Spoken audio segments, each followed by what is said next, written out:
তার ফুসফুসের ভিতরে একটা টিউমার হয়েছে এবং ওই দুইটা শ্বাসনালীর থেকে একটা বন্ধ হয়ে গেছে, যার কারণে ওর শ্বাসকষ্ট এবং কাশি, পর্যাপ্ত কাশি হতো। অশেষ রহমতে স্যারের রসিলায় এখন বাঁচতে অনেক ভালো, তার কাশিটাও। আপনারা এই পর্যন্ত মানে আমাদের এখানে আসার আগে আপনার কত লক্ষ টাকা চিকিৎসা বাবদ খরচ হয়েছে?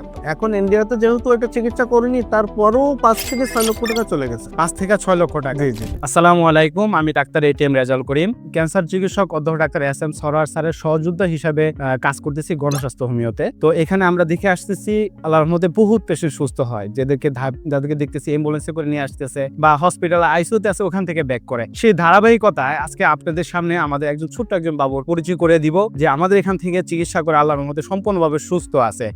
সেই সাথে আমরা একটু তার সাথে একটু কথা বলে আসি এবং আপনাদের সাথে বিস্তারিত আলোচনা করবো ইনশাআল্লাহ তার রিপোর্ট সহ। বাবু, কেমন আছো তুমি? ভালো আছো? তোমার নাম? মার্জিয়া। তোমার বয়স কত? 5 বছর। তোমার বাবার নাম? মুজাহিদুল। তোমার আম্মুর নাম? রেখা। আচ্ছা, ইনি কি হয় তোমার? বাপি।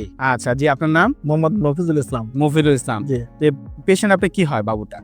ভাস্তি, আমার ছোট ভাইয়ের মেয়ে। জি। আপনাদের বাসা কোথায়? আমাদের বাসা সাতক্ষীরা, সাতক্ষীরাতে। কলারোয়া থানা। গ্রাম? গ্রাম Khaddapatta. Post office? Post office Dhandia.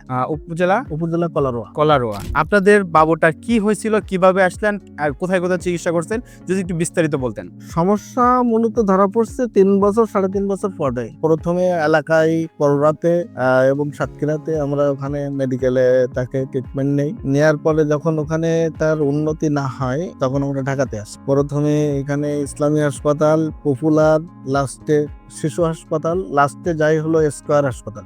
Square হাসপাতালে যে তাকে যে রিপোর্টটা আসলো, তার ফুসফুসের ভিতরে একটা টিউমার হয়েছে এবং ওই দুইটা শ্বাসনালীর থেকে একটা বন্ধ হয়ে গেছে, যার কারণে ওর শ্বাসকষ্ট এবং কাশি, পর্যাপ্ত কাশি হতো। এরপরে ওখান থেকে অপারেশন করালাম। অপারেশন করে ওখান থেকে আসার পরে তারপরে ওটা নির্মূল হয় নাই। পরবর্তীতে আবারও এক্সরে করে দেখলাম যে ওটা একটা বন্ধ হয়ে গেছে। এরপরে সবাই বাড়িতে সবাই বলা বলি করলো, সর্বশেষ বললো যে ইন্ডিয়াতে নিয়ে যাওয়ার জন্য। তো ওদের সব পাসপোর্ট আমি থেকে করাই দিলাম, দিয়ে পরে ওদের ইন্ডিয়াতে পাঠালাম। ইন্ডিয়াতে ওরা বাজি। ইন্ডিয়াতে কোথায় চিকিৎসা নিয়েছেন আপনারা? ভেলোরে নিয়ে গেছিলাম। আচ্ছা। নিয়ে যেয়ে ওখানে ডাক্তার দেখালাম।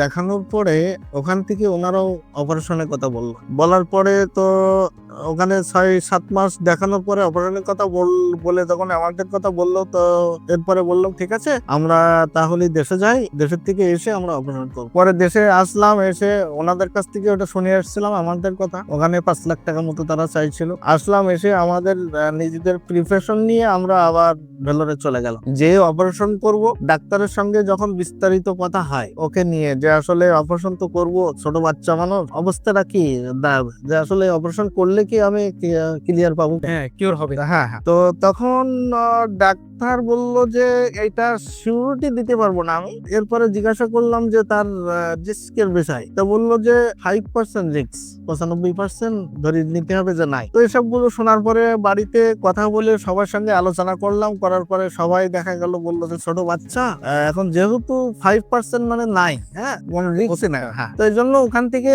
বাড়ির থেকে সবাই বললো ঠিক আছে, অপারেশন করার দরকার নেই, যেভাবে আছে থাকতে চলে আসুক। তো পরে ওদেরকে ওখান থেকে আমরা দেশে নিয়ে আসতে বলছিলাম, ওরা দেশে চলে আসলো। আসার পরে হঠাৎ বাড়িতে বোঝেনি তো, বাপ মার মন বোঝে না। এখন হঠাৎ করে ফোনে স্যারের ইয়ার দেখে আলোচনা করলো ফ্যামিলিতে।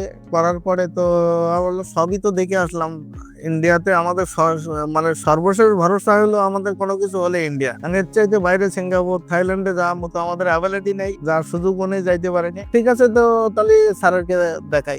স্যারকে আমরা একটু দেখাই, সব তো দেখালাম, ওখানে একটু সময় দেই, দেখি কি হয়। পরে ওখানে দেখানোর পরে 7 মাস ট্রিটমেন্ট হওয়ার পরে আল্লাহ রহমতে, অশেষ রহমতে স্যারের রসিলায় এখন বাঁচতে অনেক ভালো, তার কাশিটাও হালকা আছে। এবং রিপোর্টটা যা পাইছি, রিপোর্টেও দেখা গেল যে এটা ছিল ওইটা আস্তে আস্তে ক্লিয়ার হচ্ছে। সব মিলাই আল্লাহর রহমতে এখন অনেকটা ভালোর দিকে এই অবস্থায় আছে এখন। আপনারা এই পর্যন্ত মানে আমাদের এখানে আসার আগে আপনার কত লক্ষ টাকা চিকিৎসা বাবদ খরচ হয়েছে আপনার? এখন ইন্ডিয়াতে যেহেতু এটা চিকিৎসা করিনি, তারপরেও 5 থেকে 6 লক্ষ টাকা চলে গেছে। 5 থেকে 6 লক্ষ টাকা। জি জি। ইন্ডিয়াতে ইন্ডিয়ার আগে বাংলাদেশ না বাংলাদেশে গেছে।